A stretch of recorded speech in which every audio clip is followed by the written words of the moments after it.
అండి అందరికీ మీకు నేను చూపిస్తున్నాను కదా, అవైతే అరటి పువ్వులతో కర్రీ చేస్తారని మీకు ఎంతమంది తెలుసో నాకైతే కామెంట్ చేయండి. నాకైతే అస్సలు తెలియదు. పెళ్లి కాకముందు, పెళ్ళైనాక అత్తవారింటికి వచ్చినాకే నాకు అరటి పువ్వులతో కర్రీ చేస్తారని తెలిసింది. ఇలా అరటి పువ్వుని మనం ఇలా వలవగానే ఇందులో పువ్వులు అయితే ఉంటాయి. ఇవన్నీ పువ్వులేనండి, వీటితోనే కర్రీ చేస్తారు. ఇలా కర్రీ చేయకముందు ఇది చాలా పెద్ద ప్రాసెస్ ఉంటుంది. ఆ ప్రాసెస్ని మేమైతే ఇప్పుడు చేస్తున్నాం అనమాట. ఏంటో కాదు, పువ్వుని మనం ఇలా తీసుకున్నాక అందులో పుప్పుడును ఇంకా ఒక పలచని పొర ఉంటుంది. ఆ పొరని నీట్గా ఒలిచేసుకోవాలి.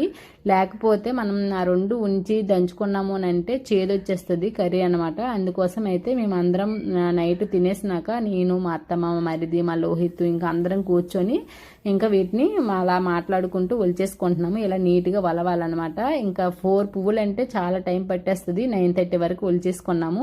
ఇంకా మొత్తం ఒలుచుకున్నాక ఇది నా తర్వాత రోజు అనమాట. ఈ తర్వాత రోజు అనేది మేమైతే రోట్లో దంచుకుంటాను. ఆ పువ్వుల్ని మిక్సీలో కూడా వేసుకోవచ్చు, రోట్లో దంచితే చాలా బాగుంటుంది కదని రోట్ని అంతా నీట్గా క్లీన్ చేసేసాను. ఈ పువ్వులు అయితే కొంచెం కొంచెం వేసేసుకొని దంచుకుంటున్నాను. పువ్వులు వేసుకునేటప్పుడు ఎంత తెల్లగా ఉన్నాయి కదా, వాటిని దంచుకున్నాక మీరే చూస్తారు ఏ కలర్లోకి మారుతాయి అనేది. ఇలా నేనైతే కొంచెం కొంచెంగా దంచుకుంటున్నాను. ఇలా మనం కచ్చా పచ్చగా అనేది దంచుకోవాలి. ఇదిగోండి బ్రౌన్ కలర్లో అయింది కదా కలరు. ఇంకా కొంతసేపు ఉన్నాక ఇంకా బ్లాక్ కలర్లో అయిపోద్ది మొత్తం. ఇలా నేనైతే మొత్తాన్ని దంచేసుకున్నాను. చూడండి ఇలా బ్లాక్ కలర్లో అయింది. ఇప్పుడు అయితే వీటిని కడగడం కూడా చాలా పెద్ద ప్రాసెస్ అని చెప్పొచ్చు. ఎందుకంటే ఇది నల్లగా వస్తే వాటర్ ఒక 4-5 టైమ్స్ కడగాలి. నల్ల వాటర్ పోయి తెల్ల వాటర్ వచ్చేంత వరకు కడుక్కోవాలి.